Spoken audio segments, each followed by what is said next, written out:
Avez-vous déjà eu l'impression d'être piégé dans votre propre esprit? Des pensées négatives qui s'obstinent à se répéter, des doutes qui volent le sommeil et des souvenirs qui semblent faire mal comme des épines? La vérité est que la plupart des batailles spirituelles n'ont pas lieu à l'extérieur, mais à l'intérieur de l'esprit. Et quand Dieu décide d'agir, il ne vient pas seulement pour soulager la souffrance, mais pour transformer l'histoire de l'intérieur. Le renouvellement de l'esprit n'est pas quelque chose de simple, mais il est libérateur. Dieu commence par montrer des forces spirituelles qui étaient cachées, les insécurités, les mensonges qui ont été acceptés au fil des ans et les traumatismes stockés dans les profondeurs du cœur. Il touche les blessures, mais pas pour causer de la douleur, mais pour guérir. Et cette guérison commence lorsque la lumière de Dieu illumine des endroits qui étaient autrefois plongés dans l'obscurité. Peut-être êtes-vous aujourd'hui au milieu de la confusion, ne comprenant pas pourquoi certaines situations n'avancent pas, pourquoi la paix semble si loin, ou pourquoi, malgré tant d'efforts, le cœur reste agité. C'est peut-être le signe que Dieu a commencé un processus de purification dans votre esprit. Et quand il commence à agir, rien ne reste pareil. Des chaînes invisibles sont brisées et ce qui était autrefois un champ de bataille devient un autel. Dans cette vidéo, vous comprendrez ce qui se passe lorsque l'Esprit Saint décide de guérir l'esprit. Vous vous rendrez compte que les symptômes ne sont pas seulement émotionnels, mais spirituels. Et vous découvrirez que le chemin de la restauration implique la confession, la confrontation avec la vérité, le renouveau et la présence constante de Dieu. Soyez prêts, ce qu'il est sur le point de révéler va émouvoir les structures les plus profondes de votre être. La plus grande bataille à laquelle vous êtes confrontés ne se produit pas dans l'environnement environnant, mais dans l'esprit. C'est là que l'ennemi crache des mensonges, déforme la vérité et sème le doute contre tout ce que Dieu déclare à votre sujet. Les pensées autosaboteuses, les peurs irrationnelles et les insécurités commencent dans ce territoire invisible, mais elles produisent des effets réels. Par conséquent, l'esprit est la cible principale du combat spirituel. La Bible enseigne que nous sommes transformés par le renouvellement de l'esprit, Romains 12, 2, et pas seulement par des changements extérieurs. Un esprit blessé ferme le cœur. Un esprit confus affaiblit la foi. Et lorsqu'il est dominé par des forteresses spirituelles, il devient prisonnier de pensées qui ne viennent pas de Dieu. Ce qui semble être une simple pensée peut en fait être une prison. L'ennemi sait que s'il contrôle son esprit, il n'aura pas grand-chose d'autre à faire. C'est pourquoi vous lancez des flèches silencieuses comme « Tu n'es pas assez »,« Dieu t'a oublié » ou « Rien ne changera ». Si ces mensonges ne sont pas combattus, ils s'enracinent profondément. Ce qui n'était qu'un doute passager devient une forteresse résistante à la vérité. C'est pourquoi il est aussi nécessaire d'observer les pensées que de prier. Mais il y a une bonne nouvelle. Lorsque Dieu décide de purifier l'esprit, il commence par révéler ses batailles cachées. Le Saint-Esprit vous éclaire et vous montre que vous n'avez pas à accepter toutes les pensées qui surgissent. Vous avez l'autorité de rejeter les mensonges et de choisir la vérité. L'esprit peut être le champ de la guerre, mais il peut aussi devenir le théâtre de votre plus grande victoire. Toutes les prisons n'ont pas de chaînes visibles. Certains sont construits à l'intérieur de l'esprit, alimentés par des années de rejet, de mensonges et de traumatismes non traités. La Bible appelle ces structures des forteresses spirituelles, des systèmes de pensée qui s'élèvent contre la connaissance de Dieu et empêchent une confiance totale en lui. Le plus dangereux, c'est qu'ils opèrent en silence. Ces places fortes n'apparaissent pas soudainement. Ils sont alimentés au fil du temps par des mots négatifs, des frustrations accumulées et des phrases répétées. Ainsi, l'esprit érige des murs pour essayer de se protéger de la douleur, mais ces mêmes murs finissent par isoler la personne de la présence de Dieu. Des pensées telles que « je ne suis pas digne »,« personne ne se soucie de moi » ou « je ne changerai jamais » sont des poisons mentaux déguisés en pensées ordinaires. Même les chrétiens sincères peuvent porter ces forteresses sans s'en rendre compte. Ils lisent la Bible, assistent aux offices, mais continuent de croire à des mensonges qui limitent leur foi. Le problème n'est pas seulement dans ce qu'ils disent, mais dans ce qu'ils gardent silencieusement dans leur esprit.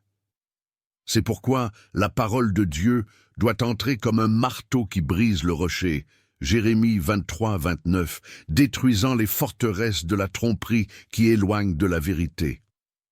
Mais il y a une promesse. Aucune forteresse n'est trop grande pour la puissance de l'Esprit Saint. Quand Dieu décide de libérer un esprit, il expose ce qui était caché. La lumière de la vérité révèle la supercherie et la transformation commence à avoir lieu. Ce qui était autrefois une prison se transforme en territoire miraculeux. Dieu ne veut pas seulement toucher votre vie, il veut reconstruire complètement votre esprit.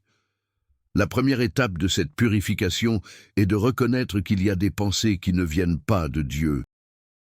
Tant que la personne refuse de voir ce qui doit être abordé, le changement ne peut pas commencer. L'Esprit Saint ne transforme que ce qui est mis en lumière. Par conséquent, il faut du courage pour affronter les mensonges qui, pendant des années, ont gouverné silencieusement l'esprit. C'est là que beaucoup s'arrêtent. Ils préfèrent cacher ou justifier des pensées négatives et anxieuses. Mais Dieu ne travaille pas avec les apparences. Il travaille avec les vérités. Reconnaître, ce n'est pas seulement admettre, mais ouvrir son cœur devant lui. Seigneur, j'ai mal pensé, j'ai cru aux mensonges, j'ai besoin de guérison. Cette reconnaissance fait place à l'action de l'Esprit. C'est ce que David a compris lorsqu'il a prié. « Sonde-moi, ô Dieu, et connais mon cœur. Éprouvez-moi et connaissez mes pensées. » Psaume 139, 23. Il savait que sans examen de l'esprit et du cœur, il n'y aurait pas de transformation intérieure. Dieu ne recherche pas la perfection immédiate, mais un cœur humble et brisé, prêt à être complètement purifié, en commençant par les pensées. Cette purification ne dépend pas de l'effort humain, mais d'un repentir sincère. Lorsqu'une personne cesse de se battre seule et permet au Saint-Esprit de révéler ce qui se cache derrière les émotions, les comportements et les réactions, le processus de guérison commence. Les mensonges intérieurs sont remplacés par la vérité de la parole de Dieu. Ce processus peut être inconfortable, mais c'est le début d'une nouvelle façon de penser et, par conséquent, d'une nouvelle vie. Le renouvellement de l'esprit va au-delà d'une pratique spirituelle. C'est un acte d'adoration authentique. Lorsque nous choisissons d'aligner nos pensées sur la parole de Dieu, nous déclarons « Seigneur, ta vérité est plus grande que mes émotions, mes souvenirs et mes vieilles croyances. » Cela honore le cœur de Dieu. Le vrai culte ne se limite pas au chant, mais se révèle lorsque nous apprenons à penser comme le Christ. Le renouvellement mental exige une discipline quotidienne. Cela ne se produit pas automatiquement après l'acceptation de Jésus, mais c'est un processus continu, intentionnel et souvent douloureux. C'est échanger des pensées corrompues contre des pensées saintes, quelque chose qui n'est possible qu'en nous immergeant chaque jour dans la parole de Dieu. Ceux qui ne se nourrissent pas de la vérité finiront par être gouvernés par le mensonge. Lorsque ce renouvellement se fait avec un abandon sincère, chaque pensée devient une offrande devant le Seigneur. En rejetant la culpabilité, la peur et l'anxiété, et en déclarant dans la prière « J'ai la pensée de Christ » 1 Corinthiens 2,16, vous offrez une adoration pure. C'est dans cet environnement que l'Esprit Saint opère la transformation intérieure. Un esprit renouvelé est comme un sol fertile. Il reçoit la semence de la parole et produit des fruits de l'esprit. Chaque fois que tu décides de résister à des pensées qui ne glorifient pas Dieu, tu adores avec ta propre vie. Dans cette posture, l'esprit se fortifie, la voix de Dieu devient claire et le changement devient visible. Tout commence par un acte simple mais puissant d'adoration silencieuse dans l'esprit. Les mots que vous prononcez façonnent non seulement l'environnement environnant, mais aussi l'intérieur de votre esprit. La Bible enseigne que la mort et la vie sont dans la puissance de la langue. Proverbe 18, 21. Lorsque nous déclarons à haute voix ce que nous croyons, quelque chose se meut dans le monde spirituel. La confession n'est pas seulement pour que les autres l'entendent, mais pour nous édifier nous-mêmes. Les mots sont des graines. Lorsque vous répétez des promesses bibliques telles que « Je suis une nouvelle création »,« J'ai la pensée du Christ »,« Plus grand est celui qui est en moi », vous semez la foi et détruisez des mensonges profondément enracinés. Cette pratique, connue sous le nom de confession positive, n'est pas magique mais spirituelle. C'est un exercice conscient de purification de l'esprit et d'alignement avec ce que Dieu dit, et non avec ce que disent les émotions. Beaucoup prient en silence, mais restent entourés de pensées bruyantes et destructrices. Le secret est de transformer la voix en un instrument de combat spirituel. Proclamer la parole brise les chaînes mentales, réduit au silence l'accusateur et renforce la foi. Jésus nous l'a montré dans le désert. Face aux tentations, il a répondu seulement par « Il est écrit ». Il nous a enseigné que les conflits de l'esprit doivent être affrontés par la parole parlée, pleine de vérité. Lorsque vous décidez de dire ce que Dieu dit, votre esprit commence à obéir au ciel. L'environnement spirituel est transformé et l'intérieur retrouve l'ordre. Ne sous-estimez jamais la puissance de votre voix lorsqu'elle est chargée de la parole. Faites-en une source de vie. Avec le temps, vous verrez, les paroles alignées sur Dieu construisent un esprit restauré et un esprit fortifié. Avez-vous déjà remarqué comment certains endroits ou même certaines personnes semblent aspirer votre énergie spirituelle? Ce n'est pas une coïncidence. L'environnement dans lequel nous vivons influence directement notre esprit et notre foi. Des endroits pleins de paroles négatives, de disputes constantes ou de l'absence de la présence de Dieu alimentent des pensées toxiques. Sans s'en rendre compte, ce qui est à l'extérieur commence à contrôler ce qui est à l'intérieur. Dieu nous a créés spirituellement sensibles. Tout comme le corps réagit au temps, l'esprit réagit à l'environnement. Par conséquent, prendre soin de l'esprit signifie également prendre soin de l'espace qui vous entoure. Souvent, le problème n'est pas un manque de foi, mais un excès de distraction et de mauvaises influences. Les environnements chargés d'impureté spirituelle renforcent les barrières mentales et étouffent la voix de Dieu. Jésus se retirait souvent dans des endroits calmes pour prier. Il savait que pour garder son esprit connecté au Père, il devait s'éloigner du bruit et de la contamination. De la même manière, nous devons choisir des environnements qui favorisent la paix, la sainteté et l'édification.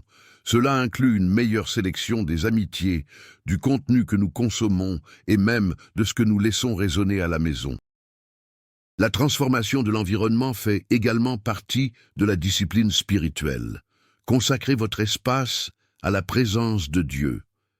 Revêtez des louanges, proclamez la parole à haute voix, éliminez les influences qui volent votre foi. Lorsque l'environnement extérieur coopère avec le renouveau intérieur, l'esprit trouve le repos et le Saint-Esprit agit avec liberté et profondeur. Élias en est un excellent exemple. Un prophète qui a fait descendre le feu du ciel, défié les rois et abattu les idoles. Mais même les plus grands hommes de Dieu font face à des pannes internes. Après une victoire éclatante, Élie fut saisi de peur et se cacha dans le désespoir.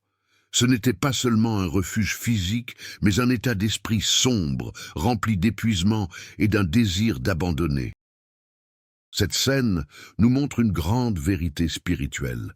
L'esprit peut s'effondrer même lorsque, extérieurement, tout semble être surmonté. Élie n'a pas perdu la foi, mais il a été étouffé par des pensées destructrices. Cela prouve que les forteresses spirituelles ne naissent pas toujours de l'incrédulité, mais de l'accumulation d'émotions non traitées. Pourtant, Dieu ne l'a pas abandonné dans ce lieu de ténèbres. Il s'approcha en silence. Le Seigneur ne s'est pas révélé à Élie par des tremblements de terre, du feu ou un vent fort, mais par un doux murmure. Parce qu'un esprit blessé n'a pas besoin de bruit, il a besoin de sensibilité. Dieu l'a touché avec de la nourriture, du repos et une question guérissante. Que fais-tu ici? 1 Rois 19, 9. Cette question résonne encore aujourd'hui pour ceux qui se sentent piégés dans la dépression nerveuse. Dieu n'ignore pas votre douleur, il y entre avec compassion. L'histoire d'Élie est une carte pour ceux qui cherchent la libération intérieure. Souvent, Dieu s'occupe d'abord de la confusion de l'esprit avant de renouveler l'appel. Il a restauré la foi, l'esprit et la concentration du prophète, prouvant qu'aucun abîme mental n'est trop profond pour sa présence. Quand Dieu commence à éclaircir l'esprit, il va là où les pensées sont en ruine, et c'est là qu'il plante une nouvelle force et des visions pour recommencer. Il y a des pensées qui construisent des barrières dans l'esprit, des murs invisibles qui vous empêchent de faire confiance à Dieu, d'avoir la paix et d'aller de l'avant. La Bible appelle ces barrières des forteresses spirituelles. Mais le Seigneur ne nous a pas laissés sans armes. Dieu nous a donné des armes puissantes pour détruire tout ce qui essaie de nous éloigner de sa vérité, et ces armes ne sont pas humaines, mais spirituelles. La prière est l'une d'entre elles. Lorsque nous nous présentons sincèrement devant Dieu et que nous demandons son aide, quelque chose se produit dans le monde spirituel. Le jeûne est aussi un outil essentiel. Il ne change pas la volonté de Dieu, mais il nous rend plus sensibles à sa voix et moins vulnérables aux distractions de la vie quotidienne. De la même manière, la lecture de la parole éclaire l'esprit et révèle des mensonges cachés. Une autre clé est l'adoration. Lorsque nous choisissons d'adorer Dieu au milieu de luttes internes, nous démontrons que notre confiance est en lui par-dessus tout. L'adoration purifie l'environnement spirituel et fortifie le cœur. Et puis, il y a la persévérance. Restez ferme, même lorsque les résultats ne semblent pas apparaître.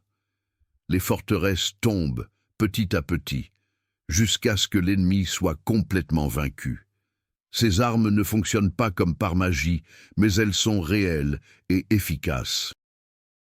Ceux qui les utilisent avec foi et discipline remarquent des changements dans l'esprit, les émotions et même les décisions. Dieu est prêt à démolir n'importe quelle forteresse qui vous emprisonne, mais il veut que vous vous battiez avec les bons outils. Le secret n'est pas de baisser les bras. Chaque prière, chaque jeûne, chaque foi dans la parole affaiblit ce qui essaie de vous garder captif. L'esprit a besoin de soins quotidiens, comme un jardin qui a besoin d'être arrosé et nettoyé constamment. Les pensées ne se renouvellent pas.